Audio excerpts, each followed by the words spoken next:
He will not force.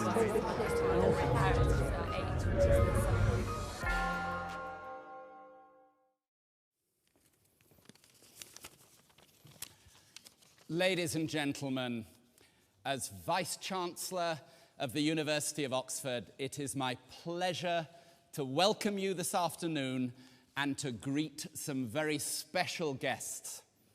Chief among them, the First Lady of the United States, Michelle Obama. It is a real honor to have you with us today. And no less welcome are our guests from the Elizabeth Garrett Anderson Language College in North London, who have been getting a taste of, and let's hope even a taste for, Oxford during the day today. It's wonderful to have you with us as well today. Because Oxford is a place where dreams can come true, not by magic, despite all of the Harry Potter associations of this room, but by something even more potent, the transformational power of education. At Oxford, we offer some of the best educational opportunities anywhere in the world, and it is our mission to ensure that we offer those opportunities to those young people, regardless of background, best able to take advantage of them.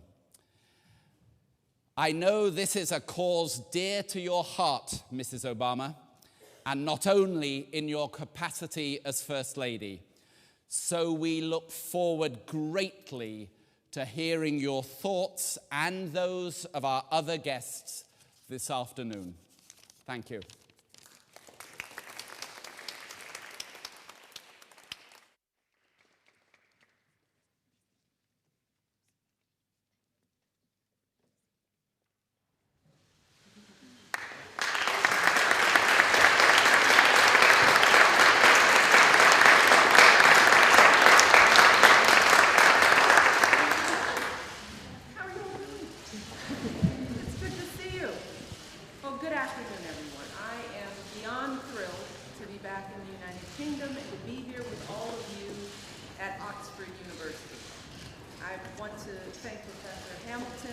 Vice-Chancellor of this university for that very kind introduction and for hosting us all here today.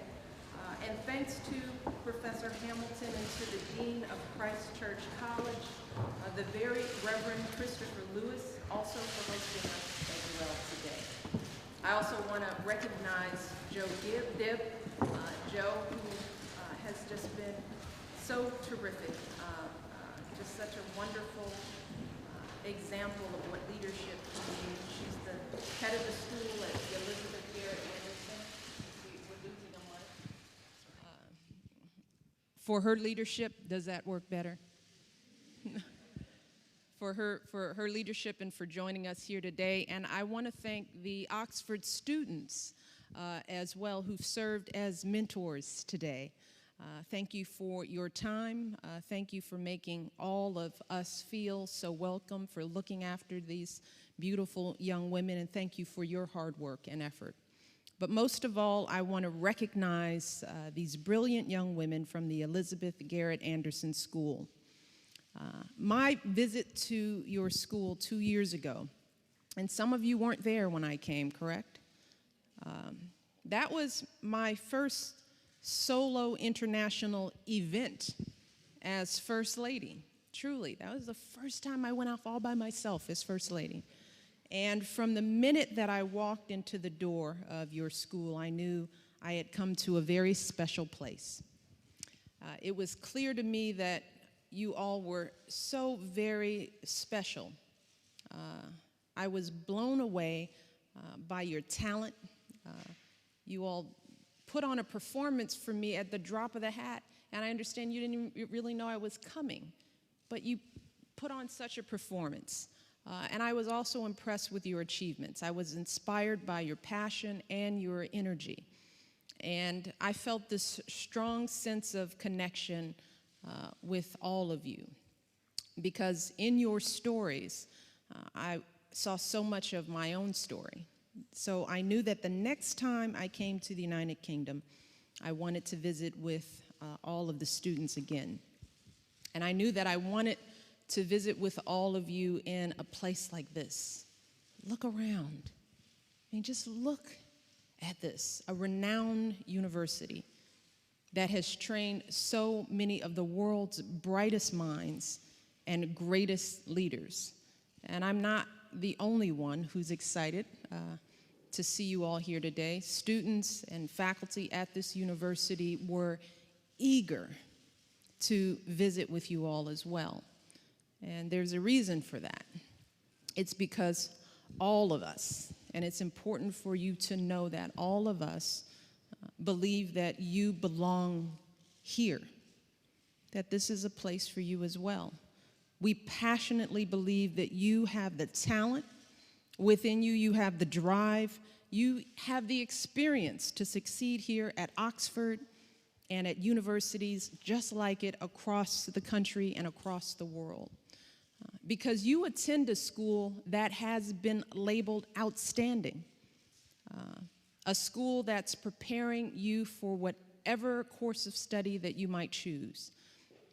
I know that you spend each day with girls from many different countries who speak 59 different languages in your school.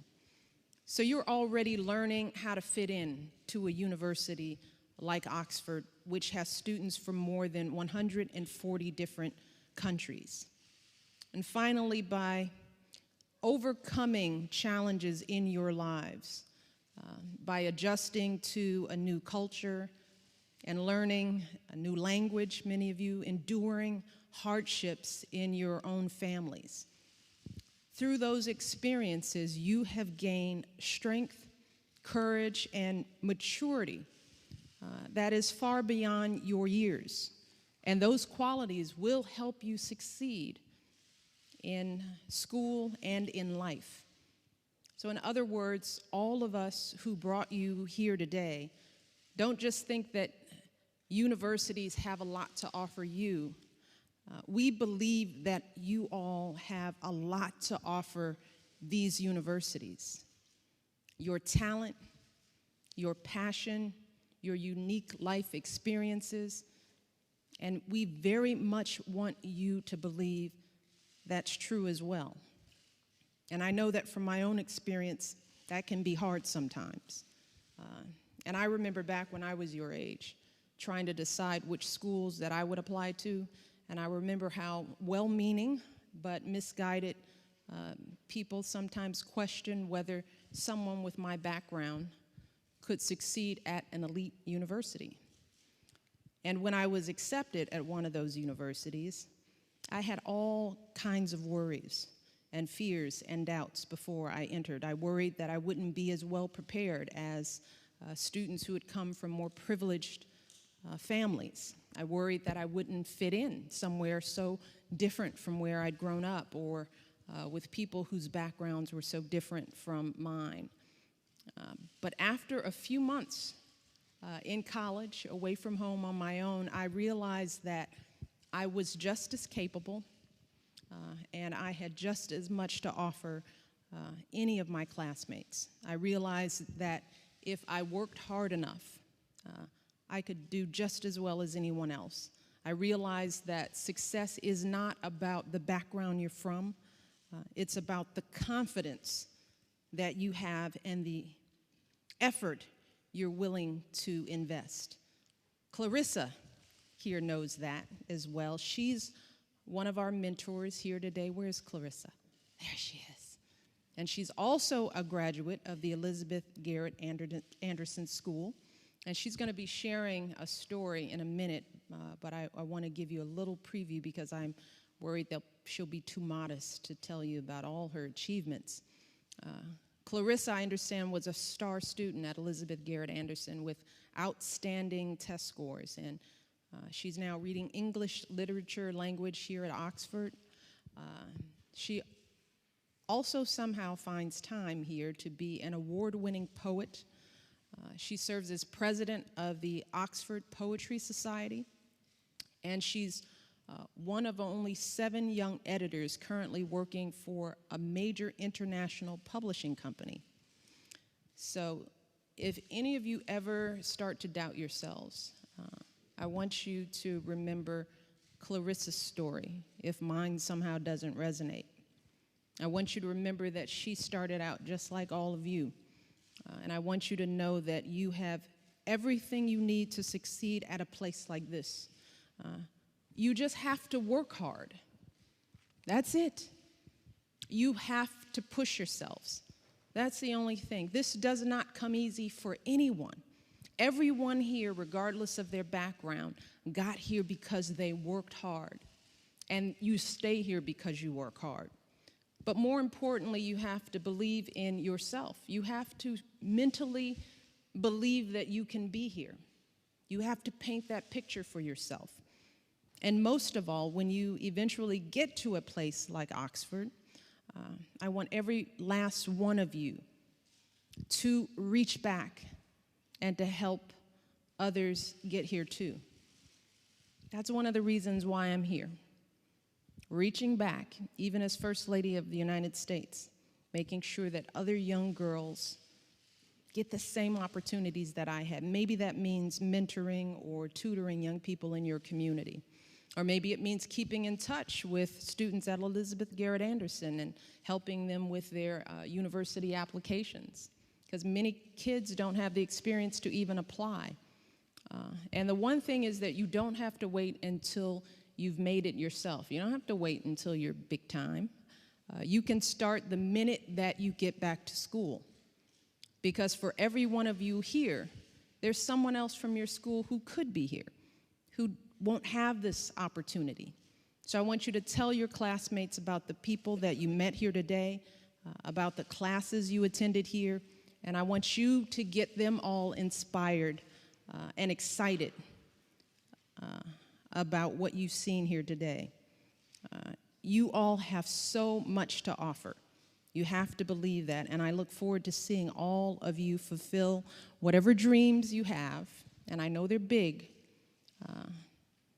So I want to see you all in the future, visiting me somewhere around the world, doing great things. So with that, I'm eager to hear from you all about what you saw and learned today, and then we can talk and talk and talk until they yank me out of here. So with that, I'm going to turn it over to Joe Dibb, who's going to take us through. So congratulations, you all. We're very proud.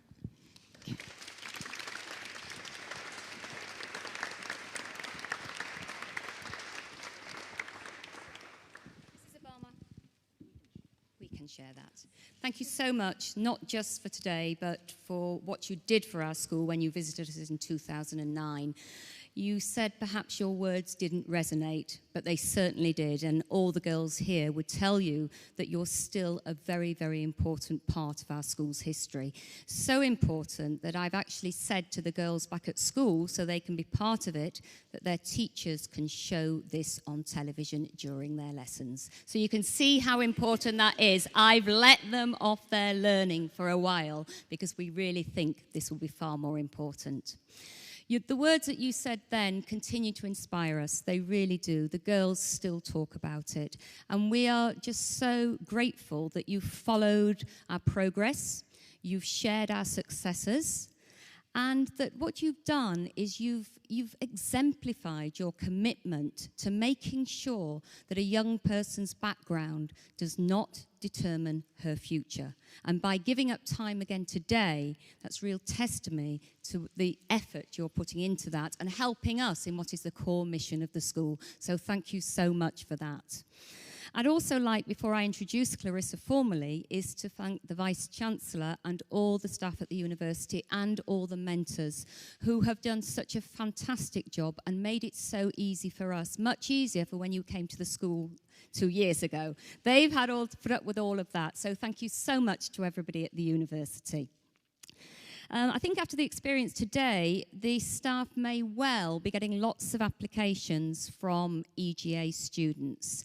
And I'm sure that you'll look very favourably on them. And I'm absolutely sure, too, that if they continue to show their commitment to learning and achieve so highly, that lots of them will be very, very successful in those applications.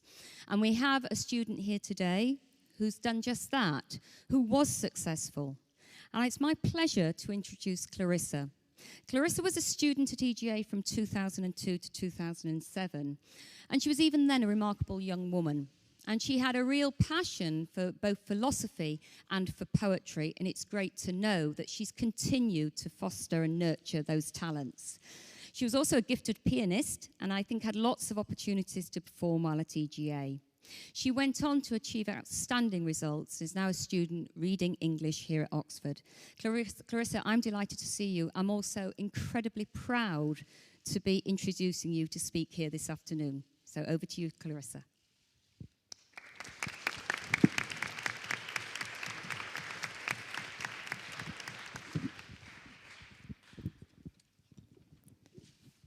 Thank you, Mrs. Obama. Thank you, Ms. Dibb. Thanks to the White House. As an ex-EGA student and a current Oxford student, I'd like to extend my gratitude to all of you for making this amazing afternoon possible.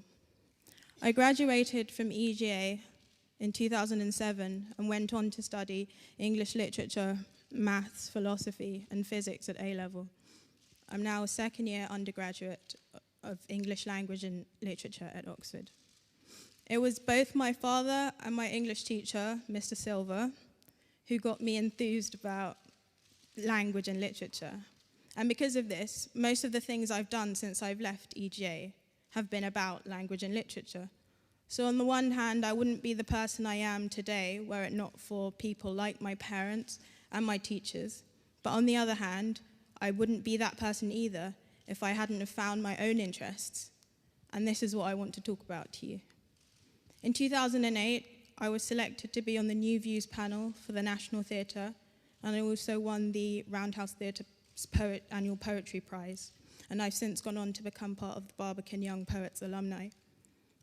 Whilst in my last year of A-levels, I was selected to be a judge on the Orange Prize for Fiction Award 2009, which is an international writers' prize for women, and it was a real inspiration for me because the founder of the prize is a really inspirational woman, and also because the prize, like EGA, celebrates the achievements of different kinds of women and their experience through the art of writing.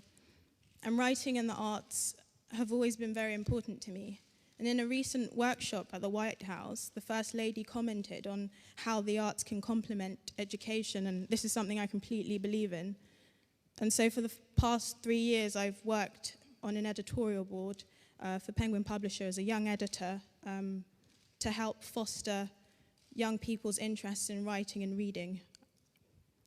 As the current president of the Oxford University Poetry Society, this year I've organised events for the likes of former poet laureate Sir Andrew Motion and the African-American poet Saul Williams.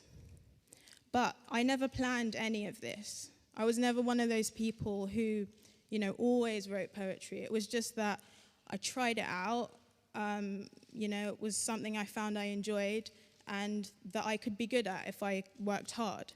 And this is what it's about. It's about putting yourself in situations where you can find out what it is exactly you're good at, because it's not just about exams. When you come to a place like Oxford or, into higher education, academically speaking, everyone is pretty much on the same level. So, you can learn how to be good at exams and you can learn how to get on that level. I was talking to some of you and you're like, oh, I can't apply because I don't have the grades. You're so young, there's loads of time. And this is where it starts now. So it's not just about exams. But I also think it's about finding what you're interested in.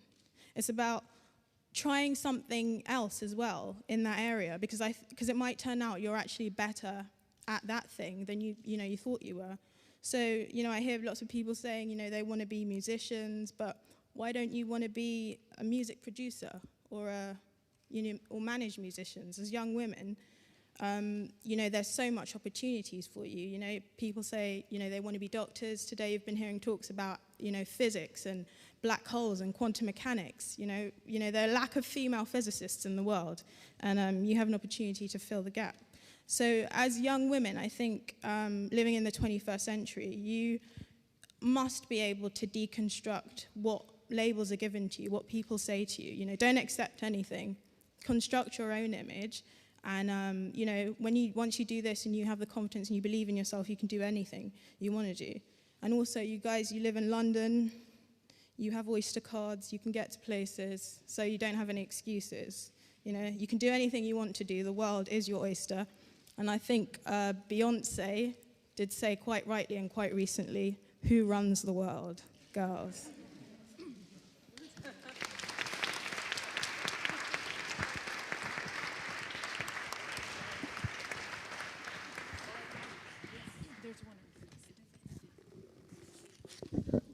Okay, we got my own, that's fine. My next job then is to introduce Silan, who's just going to talk a little bit about what's been happening this morning. So Silan. Hello. First of all, on behalf of the whole of UGA, I would like to thank everybody who has made this day possible, Oxford University, and of course Mrs. Obama for her continued interest in our school. Thank you so much. At the start of the day, we were asked to consider this question: what do you want to be the First Lady in?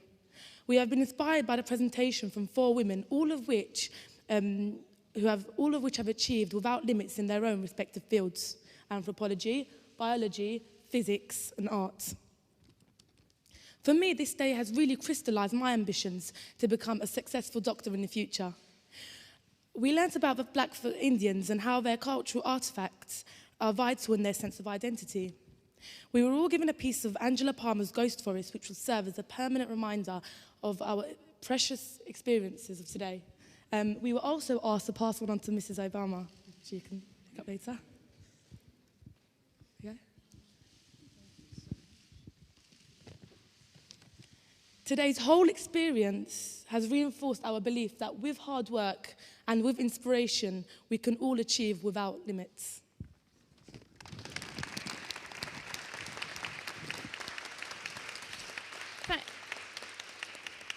Thank you, Silan. Do you have your question handy? Do you have your question handy? Yeah. Would you like to ask your question while everybody else is looking for theirs? Okay. We waited for many years for the first Black president. Considering how far women have come, how long do you think it will take before we have the first female president? Excellent question. I think we're there. I think that the United States, I think many countries around the world are ready. So now the challenge is our preparation as women and our desire and willingness to step up and grab that ring. Because we're at a time when so many people just want good leadership.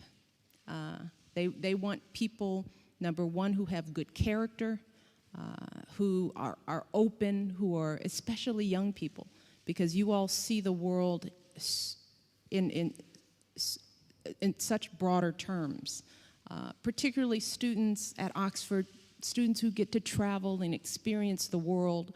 Their limits just continue to expand. So our job as women is to envision ourselves as leaders and then to prepare. And be ready for a good fight and a good battle.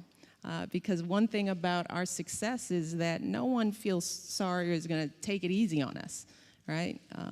Hillary Clinton is a fabulous leader. My husband had a formidable opponent in her in the primaries. She is a phenomenal Secretary of State. We have examples of outstanding women like her in leadership all over the world. So it's completely there. The question is, are we ready? Are we as young women, are we ready to take that responsibility on and go after it and take the risk that go with stepping out there and being judged? And I think sometimes as women, we can step back, but we can start pushing ourselves now, so. Shall we have the next question from Christina?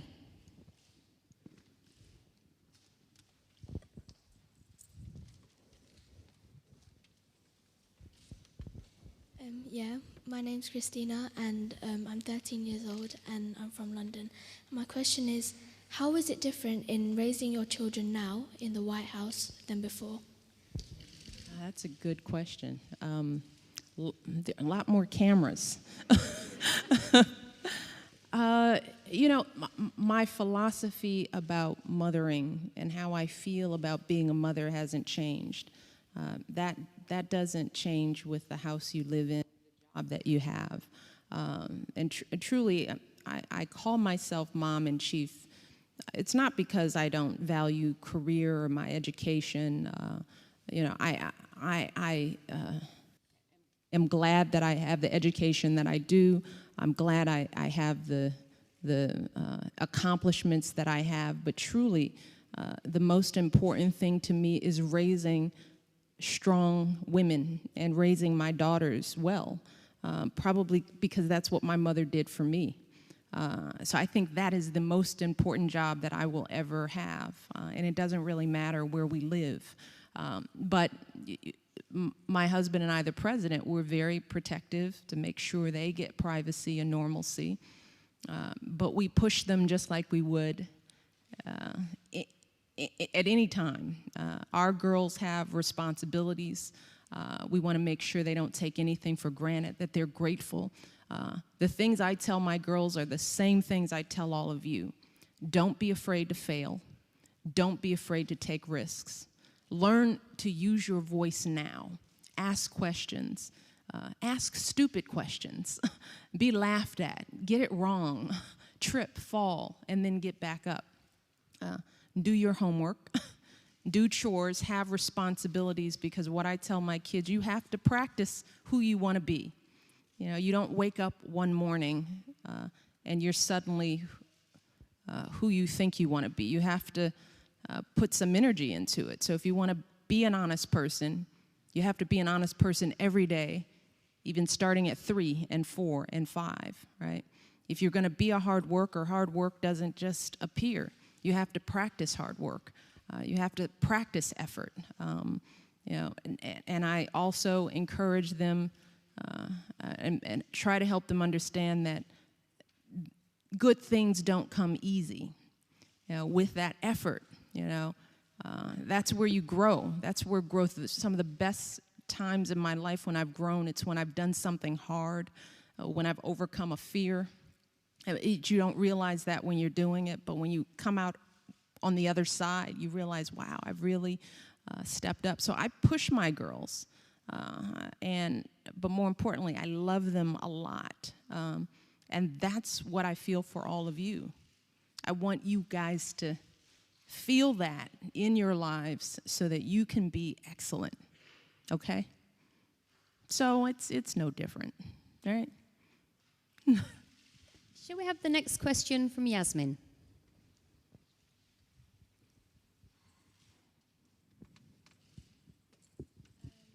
Hi, my name is Yasmin. I'm 14. I'm from London. My question is, as the First Lady of America, how do you feel? How do you help others around the world? Say the last part. Oh, how do you help others around the world? How do I help others around the world? Well, I think sessions like this, I'm hoping that it helps others around the world. Mentoring young people around the world, not just in the United States, is a significant part of what my husband and I believe we should be doing. Giving all kids a chance to have some level of excellence and opportunity in their lives.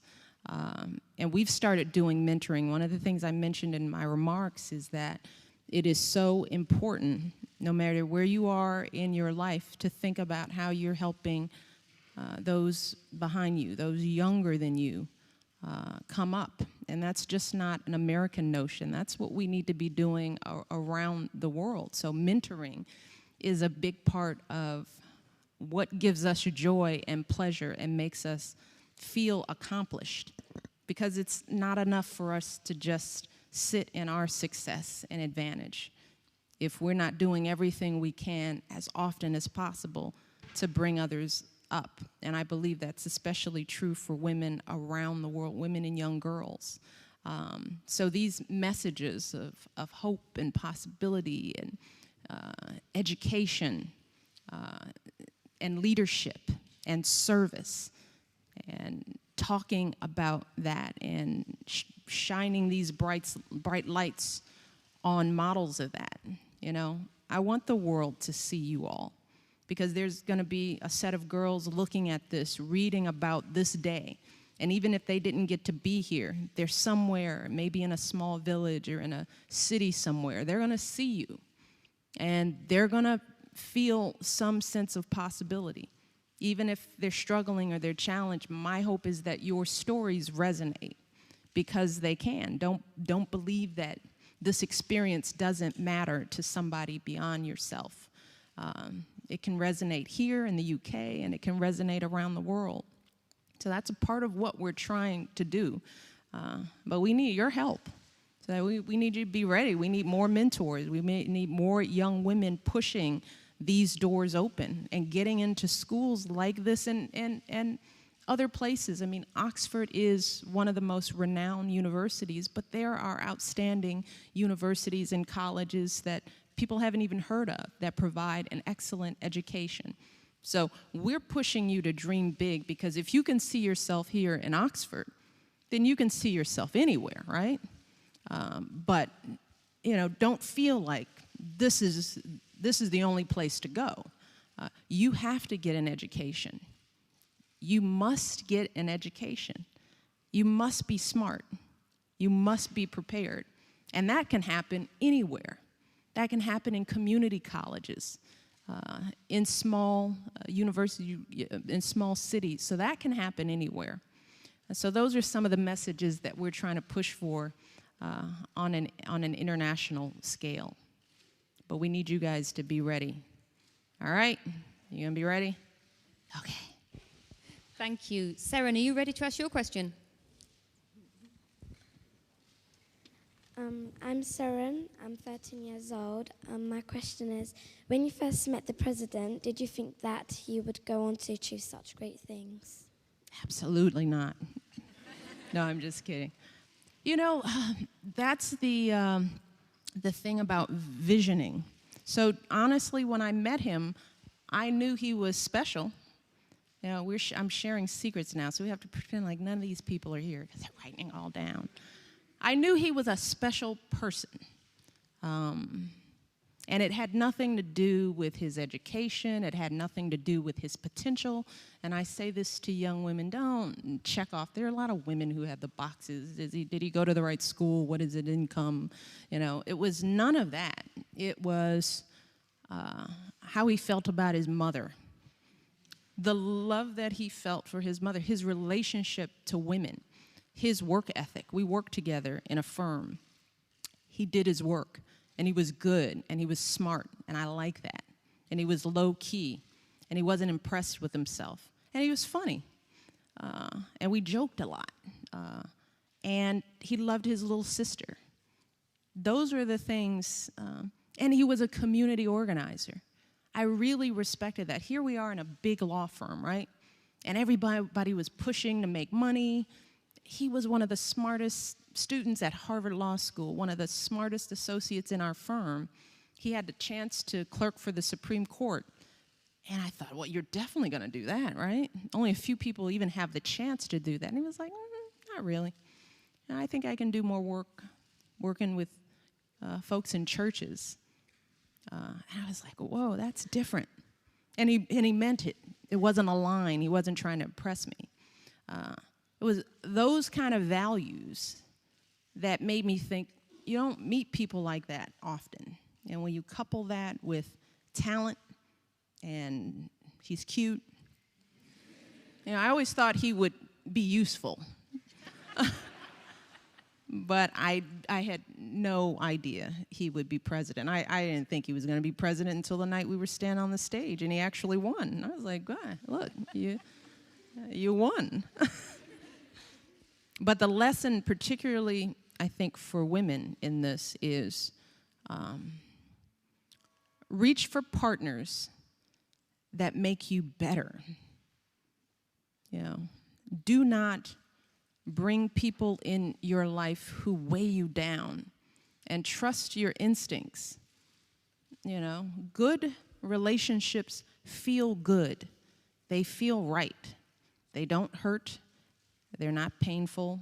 And that's not just with somebody you want to marry, but it's with the friends that you choose. It's with the people you surround yourselves with. And that's just as important as the school that you choose. Who's in your life? And do you respect them? And do they respect you? And are you respecting them? All right? And we as women in particular, and this is such an important message, starting today, you all have to be supportive of each other. You know, you can't be jealous and push and trip. You know, it's hard enough. So in your lives now, whether you like somebody because of whatever, be kind to each other. Support each other. There's room for everyone to succeed. And that has to start in your lives now, right? So I think that's a key message for us as women. And if we do it to one another, then we'll do it in the rest of the world, is draw goodness to you. And that will help propel you. And I was fortunate to choose a good husband. But that goes for friendships as well. Does that make sense? Okay, thank you. Mary, are you ready?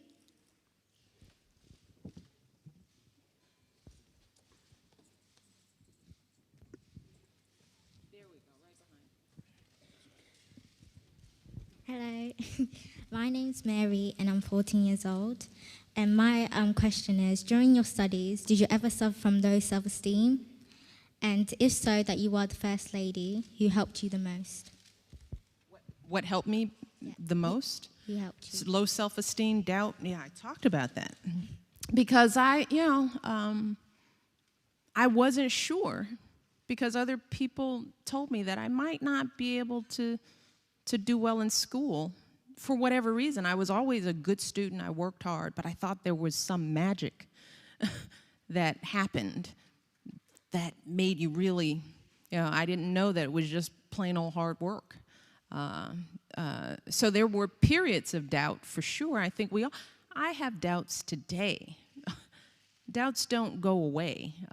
You just learn how to deal with them. You start knowing yourself and you become more confident. The more successes you have, the more chances you take. You don't let the failures or the stumbles define you. You know, everybody falls every now and then. Some people fall a lot. And what I realize is that we have long lives if we're healthy and we do what we're supposed to do. I'm 47 years old. So think about it. Whatever mistake I made when I was 13, who cares? So think about life as a long trajectory.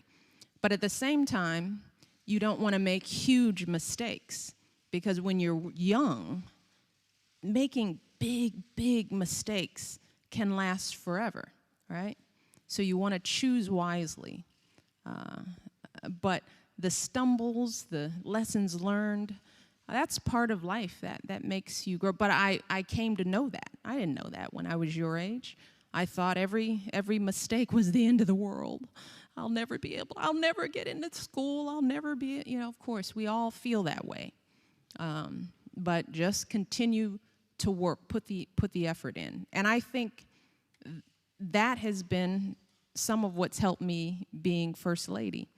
First of all is knowing who you are and being confident in yourself, because there'll be, Clarissa, what did you say, pushing beyond other people's labels of you, right? That's a big part. That's what we do to each other all the time. We don't even know each other, and we already determine from one glance, meeting, one line, one word, one phrase, this is who you are. So you have to know who you are before that. And you live that reality. And you keep living it out no matter what. And if you're have good character and good intentions, that ultimately shines through. But in the end, it's hard work. And I like to work hard, and I like to do good things. And you practice that now. And believe it or not, I didn't know it. It prepared me to be the First Lady of the United States. I didn't know. I guess I'm doing okay. But you know what?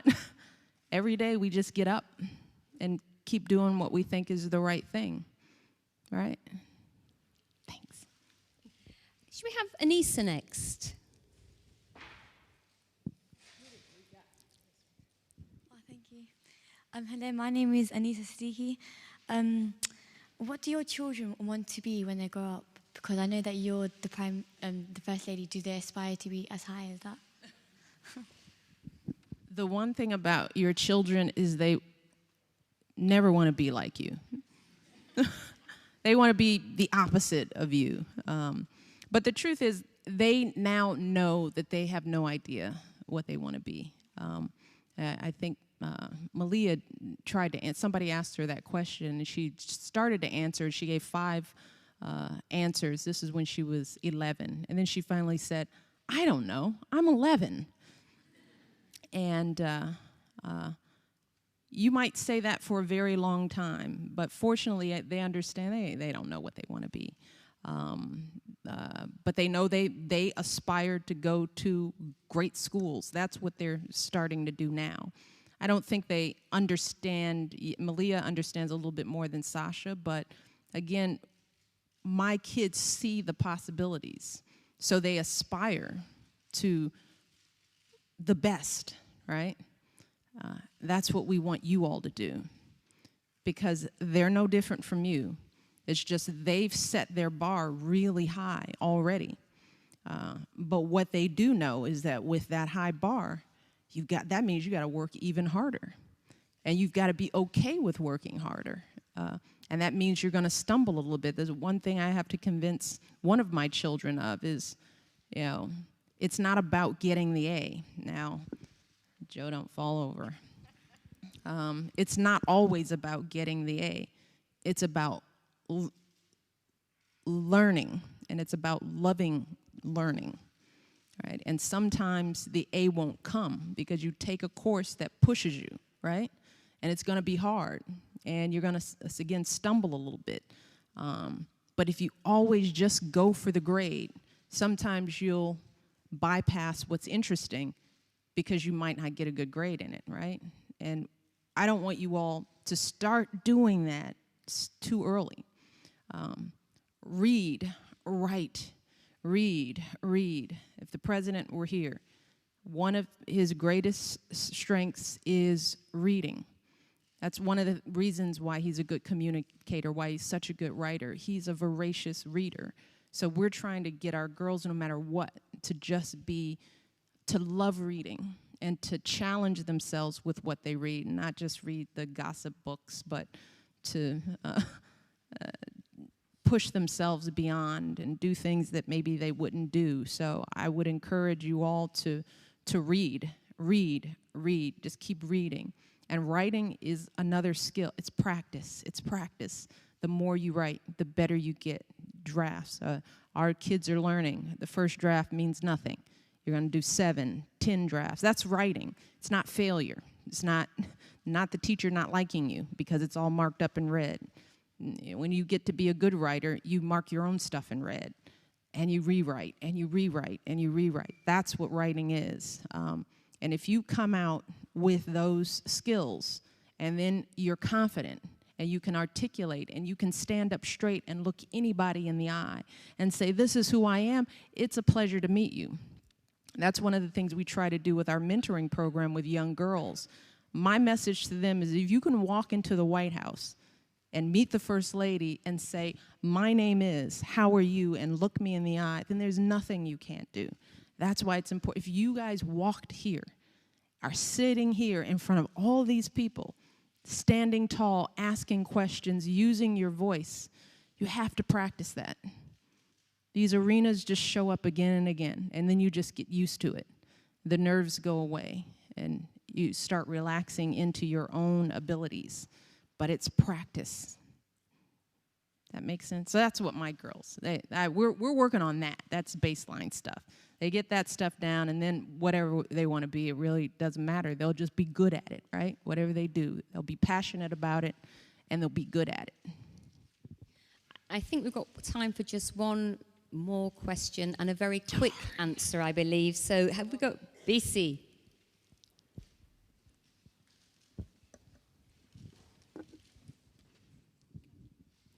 Hi, I'm Bissy.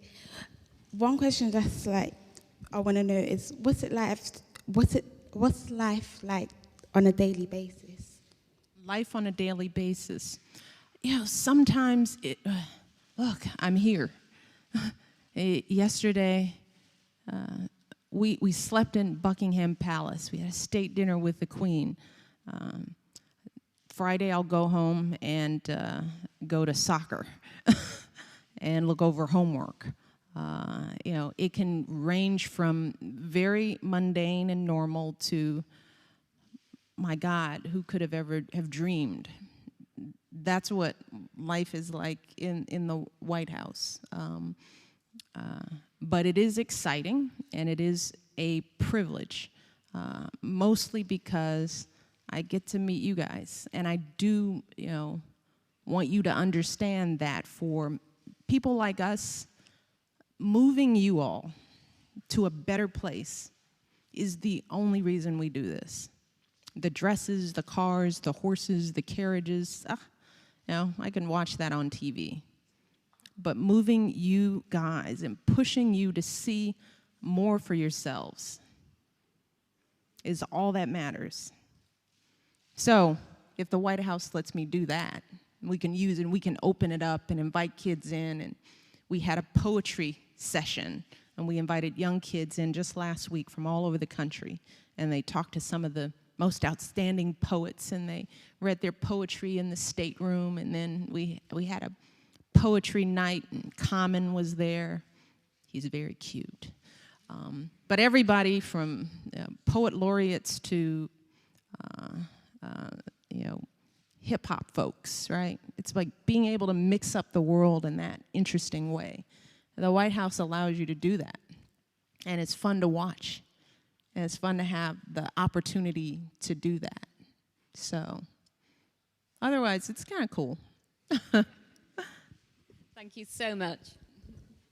Ladies and gentlemen, this has been an absolutely marvelous session, and I want to thank everyone who's made it possible. I'd like to thank the Dean of Christ Church for making this magical room available to us. I'd like to thank Joe Dibbs and all of the students from Elizabeth Garrett Anderson for your sparkling contributions this afternoon.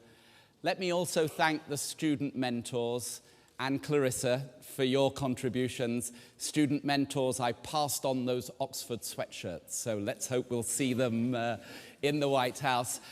And most particularly, I'd like to thank you, Mrs. Obama, for gracing us with your presence this afternoon. It's been a wonderful afternoon. We hope you will come back to Oxford soon, and please feel free to bring the family. Thank you. Please, would you all join me in thanking Mrs. Obama?